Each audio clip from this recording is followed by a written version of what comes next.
Bonjour à tous. Macron est-il capable de trahir la France 2 fois en 24 heures? Ben oui, preuve, ici, il l'a fait, il vient de le faire. Sur le fret SNCF, ça n'est pas rien, et sur notre électricité, ça n'est pas rien non plus. Et vous allez voir, il y a peut-être une nouvelle affaire McKinsey qui se glisse là-dedans.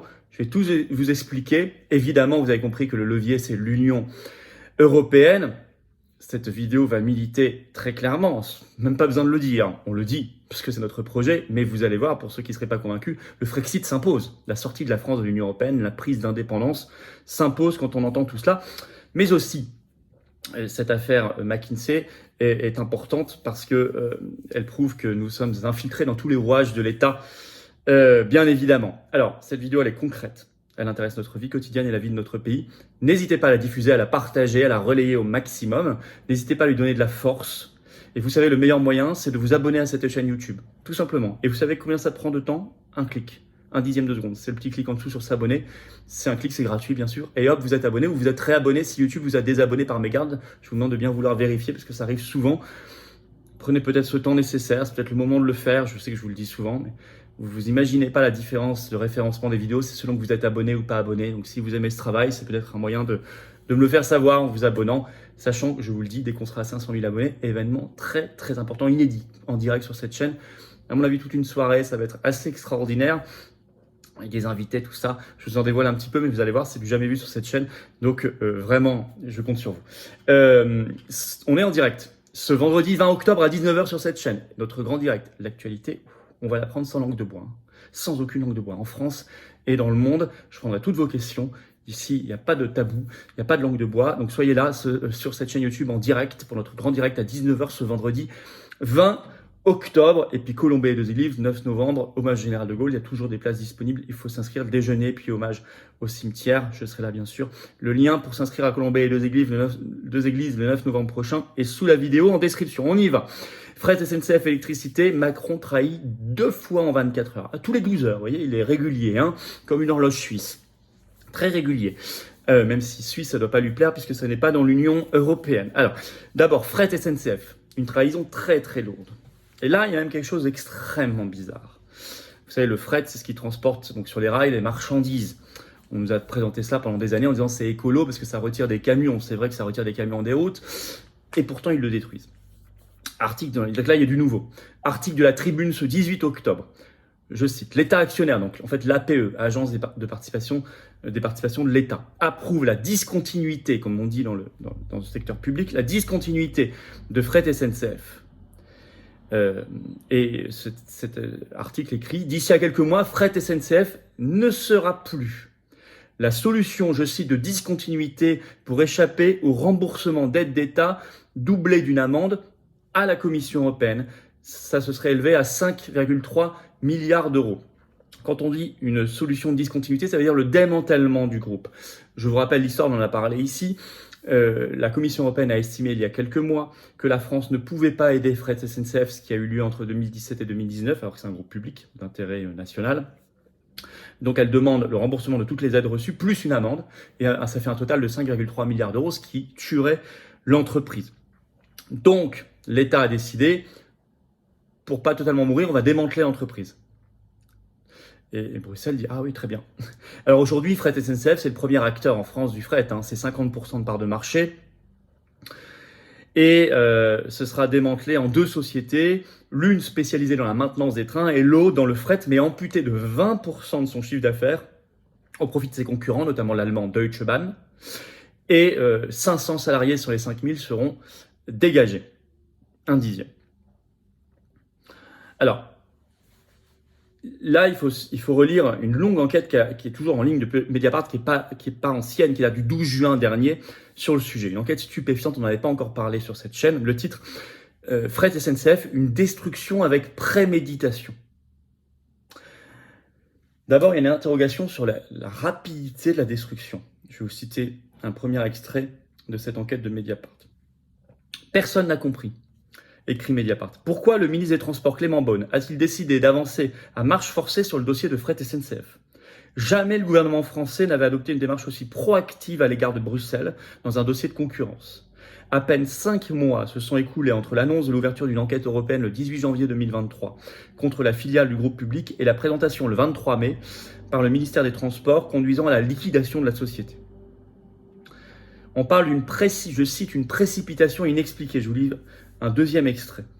Le gouvernement a choisi d'anticiper sur une décision qui n'est même pas prise et qui sera peut-être différente de celle attendue, relève Alexandre Fourès, secrétaire du CSE de Fret SNCF. Ça c'est rare, écoutez bien, même la commissaire européenne chargée de la concurrence, Margrethe Vestager, a fait part de son étonnement face à la précipitation du gouvernement français. Ça c'est extraordinaire. Lors de réunions avec les syndicats cheminots et des eurodéputés français inquiets du sort réservé à la SNCF, elle a insisté sur le fait que tout était à l'initiative de l'exécutif français. Donc même la Commission européenne, qui n'en demandait pas tant, dit mais c'est incroyable, vous allez plus vite que nous dans la destruction. Alors l'ancien ministre des Transports, Jean-Baptiste Djebbari, qui était auditionné en commission d'enquête au Parlement, a lui aussi exprimé, je cite, sa surprise. Il parle du refus d'engager le moindre bras de fer avec la Commission européenne, contrairement par exemple sur un sujet proche à l'Allemagne qui, elle, se défend. Je vais citer un extrait. L'Allemagne figure parmi les 6 pays actuellement poursuivis pour aide illicite à la DB Cargo Deutsche Bahn, filiale fret de la Deutsche Bahn. L'enquête entamée en 2022 n'a pas amené le gouvernement allemand à lancer une vaste réforme de son système ferroviaire. Le gouvernement allemand négocie pied à pied dans la discrétion avec la Commission européenne pour préserver l'essentiel. Les syndicats allemands avec lesquels nous sommes en contact ne nous le disent pas ouvertement, ils ne veulent pas se mêler des affaires françaises. Mais ils nous font comprendre que le gouvernement allemand se défendra mieux que le nôtre, a expliqué Laurent Brun, secrétaire général de la CGT Cheminot lors de son audition devant les parlementaires. En réalité, écrit l'article, l'enquête, c'est une aubaine, je cite, pour le gouvernement pour se débarrasser du fret public ferroviaire. Et là, on apprend, en commission d'enquête, que tout était prêt dès 2019, donc bien avant la plainte de la Commission européenne, via McKinsey. Ça, c'est extraordinaire, je vais vous lire l'extrait. Écoutez bien. Si le gouvernement a pu aller si vite, c'est que tout était prêt depuis longtemps, semble-t-il. Dès 2019, la Direction générale des infrastructures, transport et mobilité a lancé une étude sur un plan de discontinuité, même chose que maintenant, comme l'a reconnu Sylvie Charles, ancienne directrice de Fret SNCF. Ça a été avoué. Et cette étude a naturellement été confiée à McKinsey, un expert en matière de conseil en transformation du rail. C'est lui qui a mis à terre le chemin de fer britannique. Je cite toujours. Reprenant les mêmes méthodes de séparation des activités, de désoptimisation de tout l'outil industriel, il préconisait la liquidation du fret public. Ces solutions, selon Sylvie Charles, donc l'ancienne patronne de Fret SNCF, ne garantissaient ni la viabilité ni le report modal. En d'autres mots, c'était la casse programmée. D'après l'étude d'impact venant à l'appui de cette réorganisation proposée, la part du fret dans le transport des marchandises devait tomber à 7%, soit le plus bas taux des pays industrialisés. Donc quand on entend ça, le ministre des Transports Clément Beaune doit s'expliquer d'urgence. Y a-t-il même un nouveau scandale McKinsey? Si vous avez tout, la trahison par la Macronie, le rôle néfaste de l'Union européenne et un possible scandale McKinsey. Ça, c'est le fret. Mais il y a le même jour, 2 trahisons en 24 heures, je vous ai dit. La réforme du marché européen de l'électricité, la fausse victoire de Macron. Là, c'est très important parce qu'il y a quelques médias qui ont voulu nous enfumer en reprenant les éléments de langage de l'Élysée. Je cite. Ce serait une sorte de victoire au goût de trahison. Pourquoi? Parce que les médias français, aux ordres, ont présenté cela. Là, cette réforme, ce 17 octobre du marché européen d'électricité a abouti. Bon, elle doit encore être négociée avec le Parlement européen, ça, c'est pas fini. Mais en tout cas, la première étape a abouti. Et BFM TV, le 17 octobre, sort un article, le titre « Victoire française ». Les 27 se mettent d'accord pour réformer le marché européen d'électricité. En fait, ils reprennent au mot près le communiqué fait par l'Élysée après cet accord qui parle, je cite, de grande victoire française. C'est un accord qui a été approuvé par les ministres, les ministres de l'énergie de l'Union européenne, mais la Hongrie a voté contre. C'est le seul pays qui a voté contre. Alors pourquoi dire une victoire française? Parce que ce texte, je cite, vise à recourir davantage aux contrats de long terme pour lisser l'impact de la volatilité du marché. En fait, il y aura recours à des types de contrats qui s'appellent des CFD, en français des contrats pour la différence. CFD, c'est l'acronyme anglo-saxon.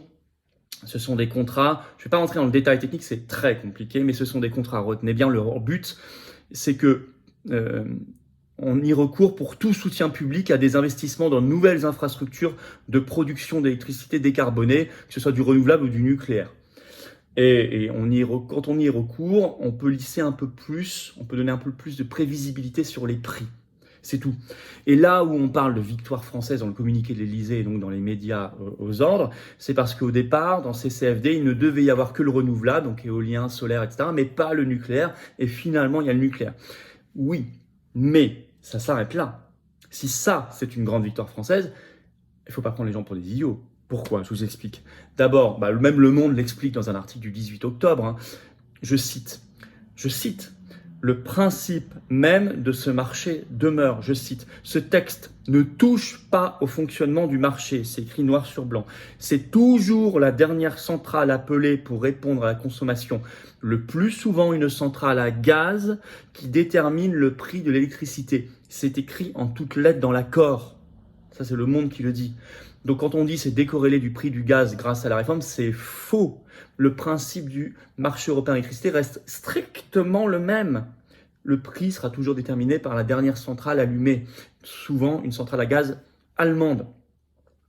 Par ailleurs, le fameux recours à des CFD présenté comme une grande victoire française parce que ça concernerait aussi le nucléaire. Pour tout ce qui est installation nucléaire déjà existante, donc c'est l'essentiel de notre parc, ce recours est juste facultatif. Et ça, écrit Le Monde, Berlin et ses alliés l'ont obtenu. Par ailleurs, donc contre la France, la Commission européenne, je cite, devra valider le prix de bascule prévu par ces contrats, prix de l'électricité. Elle veillera à faire respecter les règles de l'Union européenne sur les aides d'État et à ce que de tels instruments ne créent pas de distorsion de concurrence indésirable, résume la commissaire à l'énergie, Kadri Simpson. C'est écrit en toutes lettres dans l'article du Monde. Donc, en fait, il y avait soi-disant 2 lignes rouges de Paris. Un, il fallait que le principe même du marché européen ne se poursuive pas.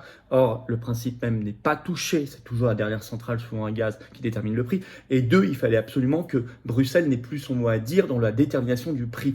Or, là, dans l'accord, il est écrit que c'est la Commission européenne qui décidera du prix en fonction de la politique de la concurrence et des aides d'État. Même, en fait, l'Élysée l'avoue dans la soirée, je cite, « La Commission européenne sera le juge de la sincérité des prix fixés. Elle donne à nos partenaires allemands un certain nombre de garanties. » Ça, c'est l'Élysée qui l'écrit, c'est délirant. C'est tellement vrai que ça n'a pas été réformé qu'ils ont même pérennisé le principe d'un bouclier tarifaire. On n'aurait normalement plus besoin, en tout cas en France, d'un bouclier tarifaire si on appliquait le vrai prix de notre électricité, 3 à 4 fois moins cher que ce que prévoit le marché européen. Or, il pérennise même le bouclier tarifaire. C'est un aveu, je vous cite, un autre extrait de ce journal Le Monde. Le texte prévoit par ailleurs qu'en cas de nouvelle envolée durable des prix, les États puissent adopter facilement dans le cadre d'un mécanisme de crise des mesures de type bouclier tarifaire pour protéger les ménages vulnérables et les entreprises. Fin de citation. Donc normalement, on n'a pas besoin de cela. Or, ils savent bien qu'on en aura besoin parce que le principe n'est pas changé. Voilà, en conclusion, il y a ici, sur 2 affaires très importantes, le ferroviaire et l'électricité, mensonge d'État et haute trahison et peut-être un nouveau scandale McKinsey. À chaque fois en utilisant l'Union européenne, via l'Union européenne, l'Allemagne, sur l'électricité en particulier, qui nous attaque. Pourquoi ces trahisons par des ministres, présidents de la République? Qu'obtiennent-ils en échange? Obtiennent-ils quelque chose? Je pose la question. Ça mériterait qu'une vraie commission d'enquête, voire la justice, s'en mêle. Si nous n'étions pas une république bananière. En tout cas, vers quoi nous mène ce chemin? Frexit, évidemment. Enquête, je l'ai dit, et jugement. Enquête d'ailleurs sur plusieurs sujets, y compris McKinsey. Et vous voyez bien que si la France gérait son service public ferroviaire et d'électricité, elle pourrait avoir le fret qu'elle veut, avec le groupe qu'elle veut, et faire une belle politique industrielle, une politique écologique également, et d'aménagement du territoire. Et si elle gérait l'électricité, elle pourrait proposer à ses entreprises, ses artisans et ses ménages une électricité bien moins chère, partout, comme ce fut le cas pendant longtemps. Nous avons payé, nous, contribuables français, pendant des générations, ces infrastructures, je le rappelle. Alors voilà, partagez cette vidéo, elle est importante, il me semble, très concrète. N'hésitez pas à lui donner de la force, un commentaire, un pouce en l'air, ça aide énormément. Surtout s'abonner, vous cliquez sur s'abonner en dessous à la chaîne ou réabonnez-vous si YouTube vous a désabonné, vérifiez s'il vous plaît. Encore une fois, plus vous êtes abonné par rapport à être pas abonné, plus les vidéos circulent et sont référencées, sont proposées à de nouveaux internautes. C'est important, je sais que vous le savez. Grand merci à vous. Colombey 2 Églises, inscription le 9 novembre. Sous la vidéo, il y a un lien. Allez-y dès maintenant. On se retrouve ce vendredi 20 octobre à 19h pour le grand direct avec toutes vos questions en direct sur cette chaîne. Ça va être une actualité intéressante et explosive. Et toutes vos questions en direct. 19h, soyez là. Je vous assure que c'est sans tabou et sans langue de bois ici. Je vous attends, patriotes. Vraiment, j'ai besoin de vous. Vraiment, j'ai besoin de vous. Peut-être en cette fin de semaine, engagez-vous, allez-y. Voilà. Faites-vous plaisir, j'ai envie de le dire aussi, parce que vous serez mis en relation avec des gens plaisants, avec des gens qui pensent comme vous, ça fait du bien. C'est ça, être adhérent ou réadhérent, si votre adhésion n'est plus à jour, qu'il faut réadhérer, pensez à le faire, c'est pas automatique. C'est bien tout cela, soit en métropole, outre-mer ou à l'étranger que vous habitez. On est là, on est le plus grand mouvement souverainiste et défense des libertés de France, et de loin, soyez avec nous, soyez avec moi, j'ai besoin de vous. Vous pouvez faire un don de soutien au mouvement également, ça nous permet de faire plus d'actions concrètes, très concrètes, plus d'affiches, de tracts, d'opérations, de manifestations, etc., pour sensibiliser, réveiller, agir, bousculer, obtenir, gagner. Parce qu'on n'a pas les millions du système, ni leurs copains, ni leur réseau. Ah non, non, on est anti-oligarchique. Comment on fait pour adhérer et réadhérer? C'est le premier lien sous la vidéo en description. Ce lien est en commentaire épinglé, une petite fiche maintenant sur l'écran. Et dans quelques secondes, le lien apparaît sur l'écran. J'ai mis, voilà, plein de choix pour vous. Faire un don de soutien au mouvement, c'est le deuxième lien sous la vidéo en description. Tout ça, c'est défiscalisé aux 2/3 pour vous, c'est-à-dire une baisse concrète de vos impôts. Si vous adhérez, réadhérez, vous faites un don. Une baisse concrète de vos impôts. 2/3 défiscalisation. Bravo aux donateurs, aux réadhérents, bienvenue aux nouveaux adhérents patriotes et vive la France.